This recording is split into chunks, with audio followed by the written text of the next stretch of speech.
Em nome do Pai que me criou, em nome do Filho que me resgatou, em nome do Espírito Santo que me santificou, divina vontade, reina na minha vontade.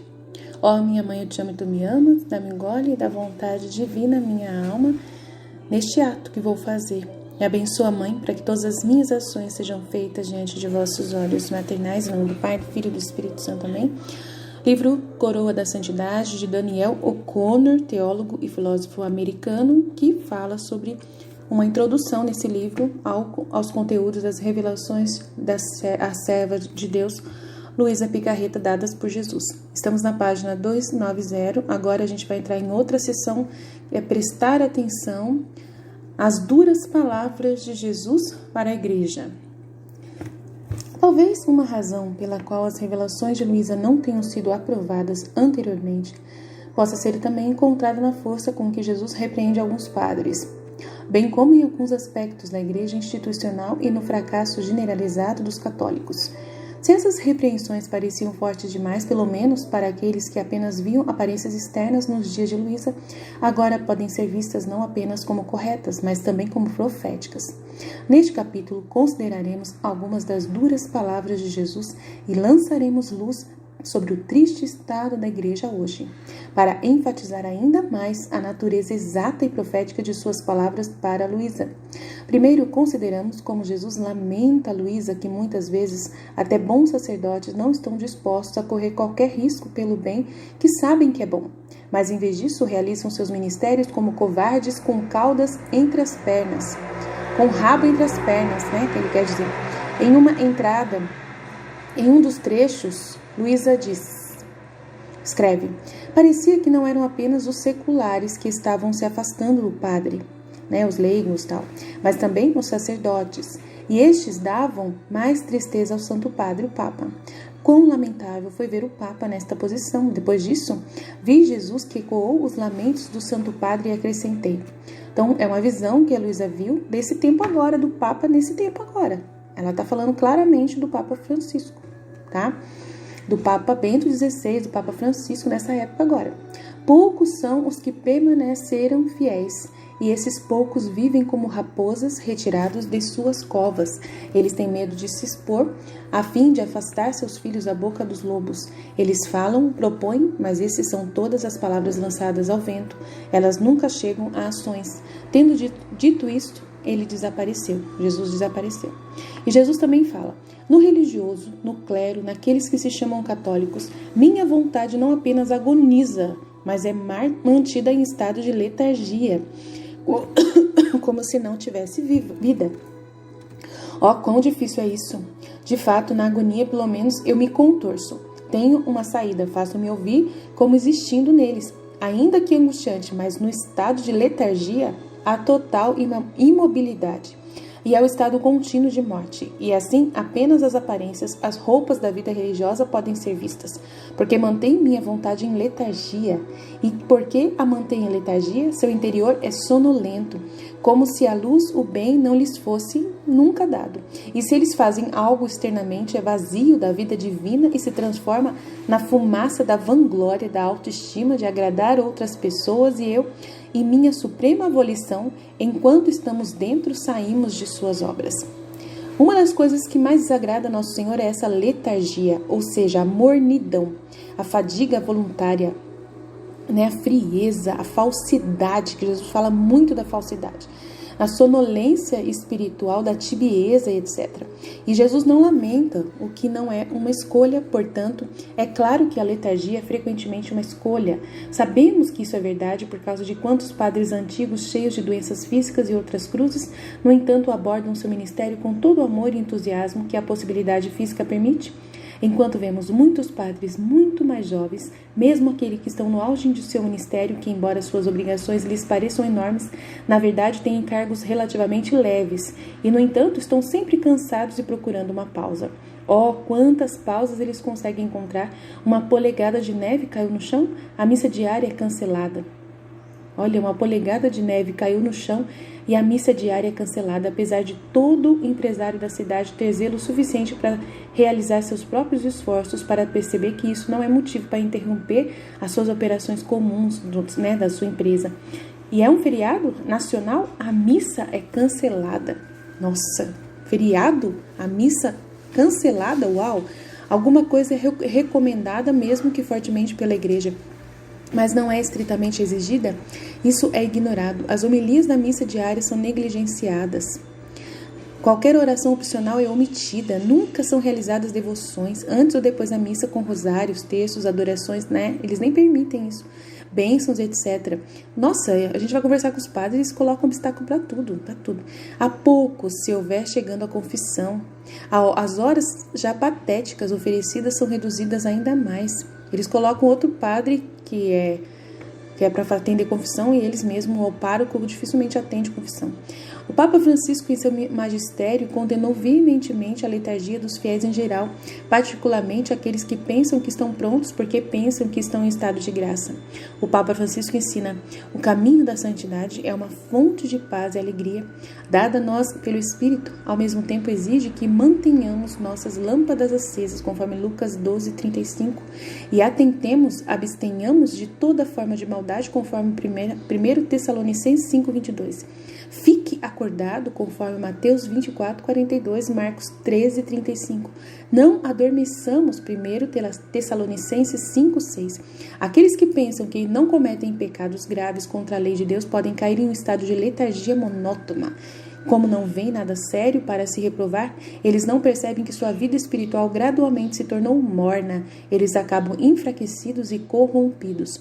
A corrupção espiritual é pior do que a queda de um pecador, porque é uma forma confortável e autossatisfatória de cegueira. Tudo então parece aceitável: engano, calúnia, egoísmos e outras formas sutis de egocentrismo. Agora, essa letargia não sobrecarrega nenhum padre ou alguém, nesse caso, da noite para o dia. Não estou propondo que seja uma escolha clara que simplesmente se faz a certa altura. A letargia é antes um resultado cumulativo de tantas opções direcionadas a ela. Uma noite, um programa de TV parece uma ideia melhor do que rezar no escritório. A seguir, um churrasco familiar parece mais convidativo do que ministrar aos doentes do hospital.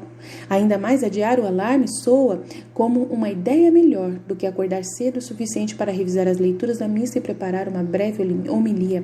Na noite de cinema, optar por assistir a uma comédia superficial mostra-se mais atraente do que assistir a algo que possa edificar. Cada uma dessas decisões empurra a alma para a letargia espiritual e o mundo vai carregando e levando junto. A lama do pecado vai levando. A letargia deve ser exorcizada da alma. Uma maneira de conseguir isso é através de uma grande devoção à paixão de Jesus. É por isso que tem que estar o livro das 24 horas da paixão para todos os padres, hein? E é exatamente isso que é tão negligenciado nas igrejas modernas hoje. Jesus diz a Luísa: todos os remédios necessários para toda a humanidade estão na minha vida e paixão. Mas a criatura despreza o remédio e não se importa com os remédios. E assim se pode ver, apesar de toda a minha redenção, o estado do homem que parece como se fosse afetado por um consumo incurável. Mas o que mais me entristece é ver religiosos, pessoas que se cansam para adquirir doutrinas, especulações, histórias, mas sobre minha paixão, nada. Assim, muitas vezes, minha paixão é banida das igrejas, da boca dos sacerdotes, a misericórdia muito menos, né? Não falo. Portanto, seu discurso é sem luz e os povos permanecem mais famintos do que antes. Jesus também lamenta Luísa que, em vez de dar a verdade, tudo o que as pessoas recebem são intenções humanas e mundanas do clero, que tem tanto medo de serem odiados que se contentam em ver suas ovelhas, né? Sempre ao redor deles, falando coisas que elas querem ouvir, né? Que ao invés do sacrifício de querer libertá-los.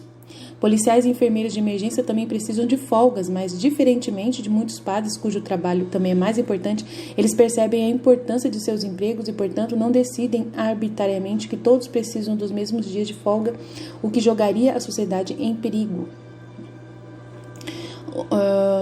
Eu li um negócio aqui, nada a ver. É assim: Jesus lamenta Luísa que, em vez de dar a verdade, tudo que as pessoas recebem são intenções humanas e mundanas do clero, que tem tanto medo de serem odiadas que se contentam em ver suas ovelhas jogadas ao pecado, ao invés de libertá-las, né, de buscar fazer o sacrifício de libertá-las, né, que tem um sacrifício para você libertar suas ovelhas, né, das mãos do lobo. Não é fácil, não.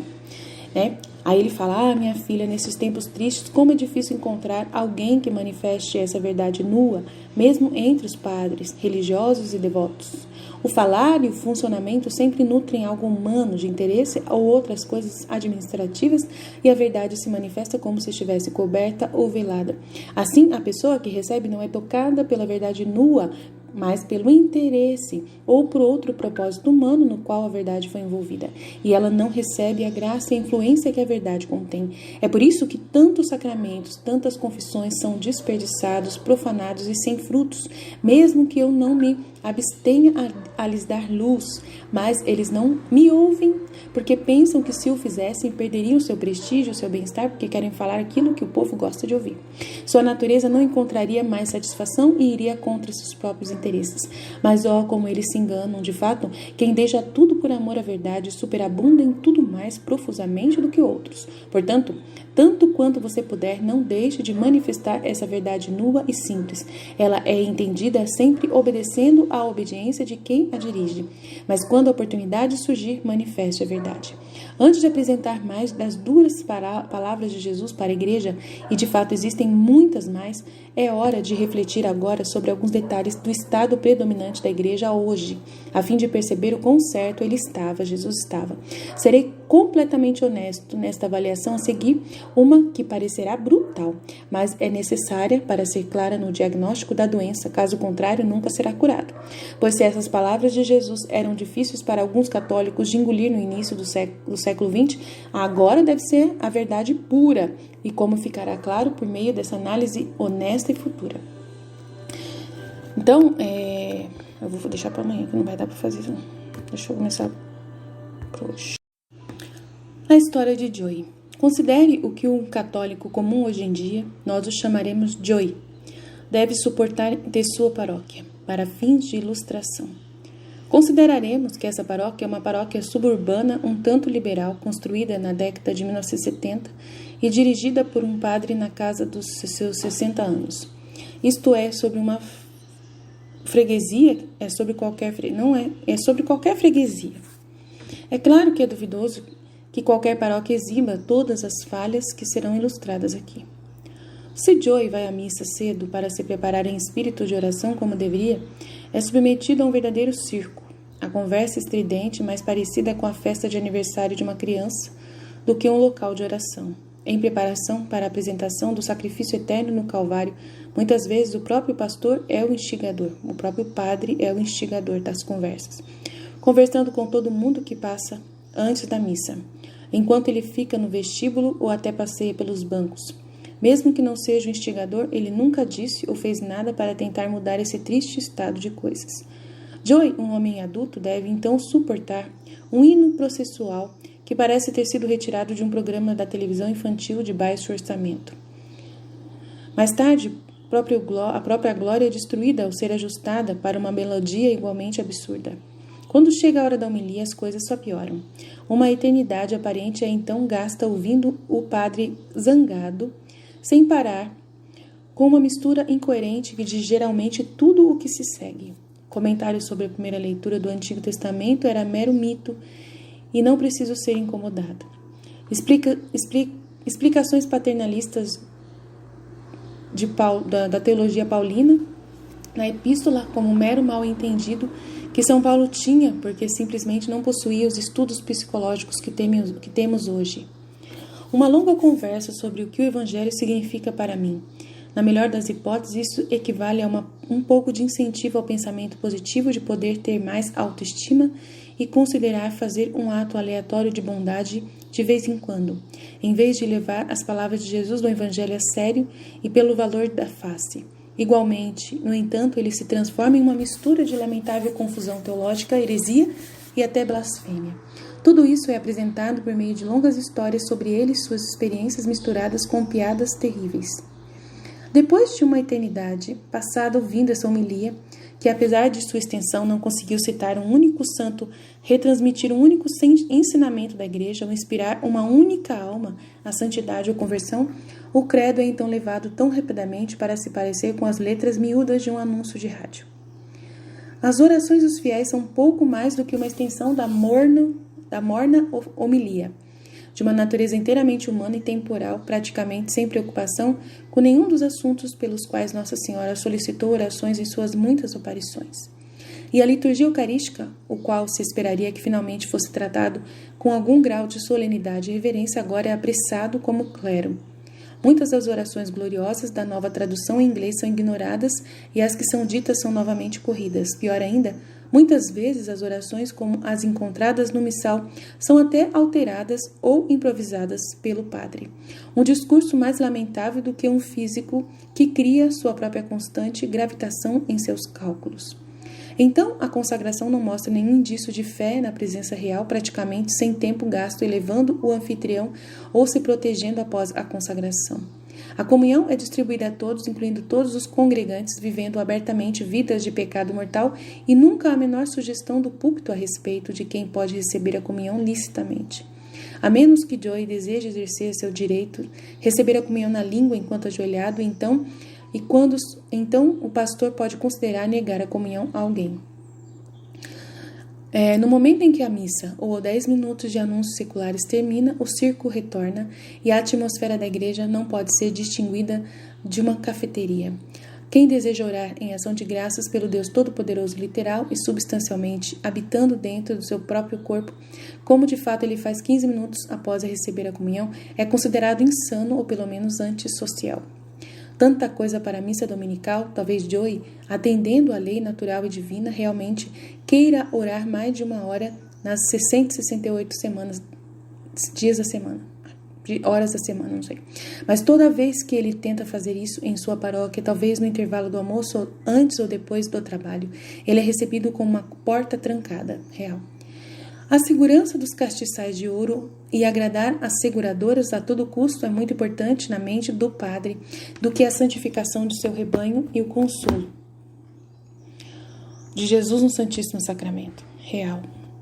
Joey, então, quer ir para a confissão como é seu dever solene, apenas 30 minutos por semana.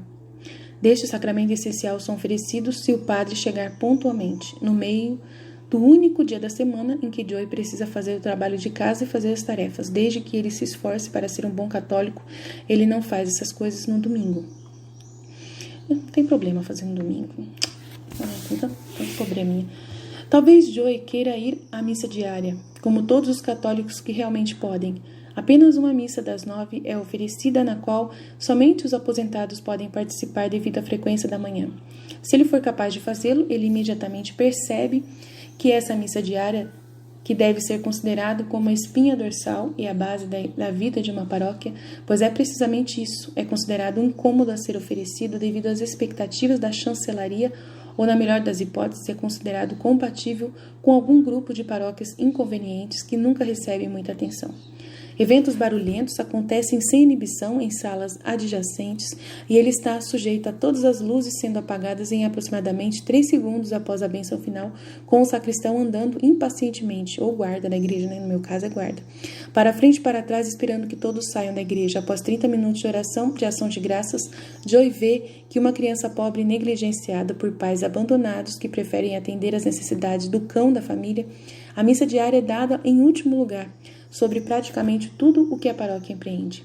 Suponha que Joey se queira envolver com sua paróquia e conhecer outros católicos, compreender a necessidade da comunidade entre os fiéis.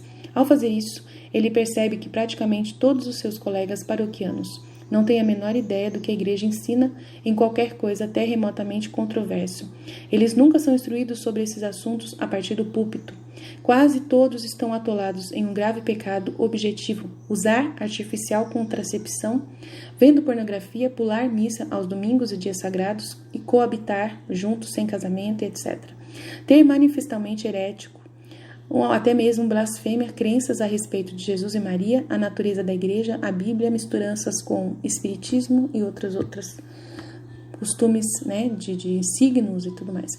Nem sequer saber, muito menos cremos que a Eucaristia é real, substancialmente corpo e sangue, alma e divindade de Jesus Cristo, e não ore fora da igreja. Talvez um dia Joey leve suas preocupações de todas essas experiências ao bispo. Coitado do bispo. Ele então descobre que sua paróquia opera sem o menor atrito com este sucessor dos apóstolos que reina sobre ela, é afinal um muito bem sucedido.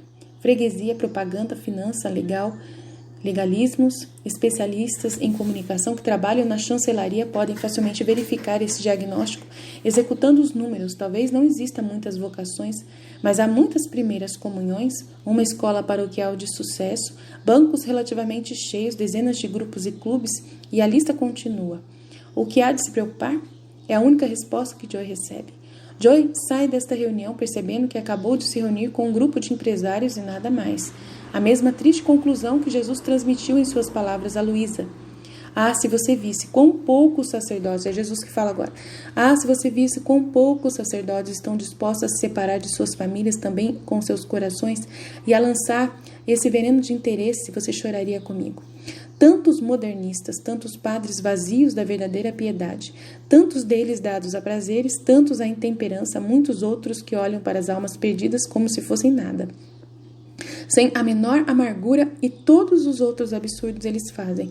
Minha filha, para os líderes, aos bispos, o veneno do interesse invadiu todos, e como quase todos são pegos por essa febre pestilenta, eles não têm coragem de corrigir-se e verificar quem depende deles.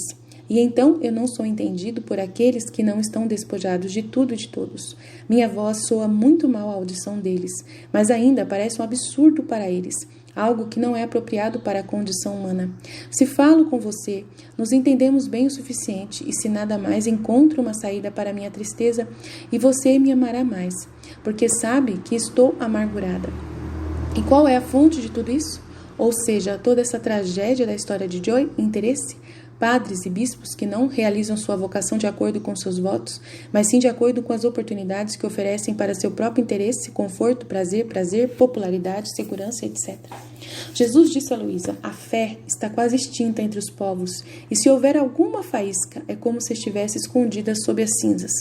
A vida dos padres, que é quase completamente secularizada, e talvez pior do que isso, assim como os exemplos deles, que não são bons, ajudam a apagar essa centelha. Ah, minha filha, você sabe qual é a pedra de tropeço mais intransponível e a renda mais forte? É o mero interesse próprio. O interesse próprio é a minhoca do sacerdote. Minhoca do sacerdote. Deve ser a tradução, né? É o verme do sacerdote, deve ser isso. Que o torna como madeira podre. É um verme, então pode ser madeira podre. Então como que é o nome daquele bicho? Cupim do sacerdote. Então é o cupim do sacerdote, que o torna como madeira podre, adequada apenas para queimar no inferno. O interesse faz do sacerdote o escárnio do diabo. Isso aqui tudo é Jesus que fala. Tudo é Jesus que fala no livro do céu. Aguenta firme aí, tá? O interesse faz do sacerdote o escárnio do diabo, a zombaria do povo e o ídolo de suas famílias. Portanto, o diabo colocará muitos obstáculos para dificultar o trabalho deles, porque ele vê que a rede no qual ele os manteve acorrentados, escravizados ao seu domínio, está sendo quebrada, em libertar padres do interesse próprio. E os padres? Ah, minha filha, isso é ainda pior. Eles fazem o bem a todos? Você se engana. Eles fazem somente o bem aos ricos, aos políticos. Eles têm tempo para os ricos, pois eles também, os pobres, são quase excluídos. Para os pobres, eles não têm tempo. Para os pobres, eles não têm uma palavra de conforto, é verdade. Ou ajuda para lhes dizer. Eles os mandam embora, chegando ao ponto de fingir que estão doentes. Real, verdade, eu já vi isso. Eu poderia dizer que se os pobres se afastaram dos sacramentos, os padres é que contribuíram para isso, porque sempre se dedicaram a confessá-los e os pobres se cansaram e não voltaram mais. Mas então se dedicaram que a confessá-los? Não entendi essa. Porque sempre se dedicaram a confessá-los. Acho que só para atender a confissão, não sei. E os pobres se cansaram e não voltaram mais. Mas então, se uma pessoa rica aparecesse, seria o contrário. Não hesitaria nem um instante. Tempo, palavras, conforto. Ah, entendi. Com os pobres, o padre só faz a confissão e ponto final, manda embora. E com os ricos tem conforto, tempo, um instante, palavras, ajuda, encontrariam qualquer coisa para os ricos. Nossa, Jesus Cristo. É Jesus quem fala isso com a Luísa, gente. É verdade, eu já li esse trecho tudo. É assustador. Assim, o que Joy deve fazer, ou seja, o que deveria nós todos fazermos, como exatamente combatemos essa batalha, em resumo, devemos fazê-lo escolhendo o caminho de Maria, não o caminho de Pedro no jardim. Pedro reagiu com violência e raiva por seu Senhor ser desrespeitado e ficou consumido por essa raiva. Como o caminho que ele escolheu era desprovido de graça, uma vez que não era vontade de Deus, Pedro nem tinha forças para permanecer perto de Jesus e, em vez disso, negou. Este é o caminho escolhido por um número pequeno de católicos hoje em dia? Não, vários. São vários que fazem isso. Ou então aqueles que abandonam de vez.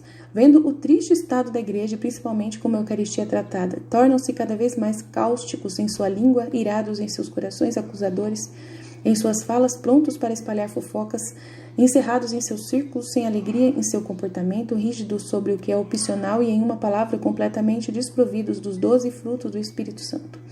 Doutrinariamente definidos, que são a evidência certa da presença de Deus no coração.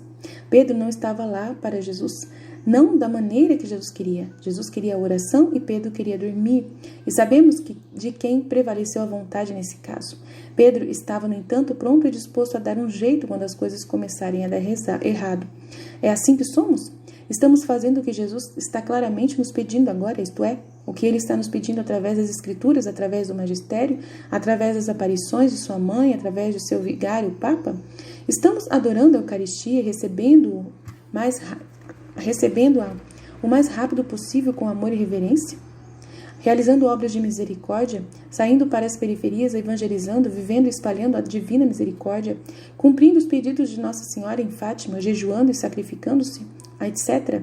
Ou estamos como Pedro, dormindo com todos esses chamados claros do céu, mesmo estando prontos para reclamar, criticar e fofocar sobre os pecados e as más decisões de cada sacerdote, bispo e outros membros da igreja? Não siga esse caminho. Se você o fizer, cairá como Pedro. Como Jesus o ama ao demais, para ver você seguir esse caminho por muito tempo. Ao cair, você será humilhado e precisará começar de novo. Mas por que não reconhecer isso e começar de novo agora?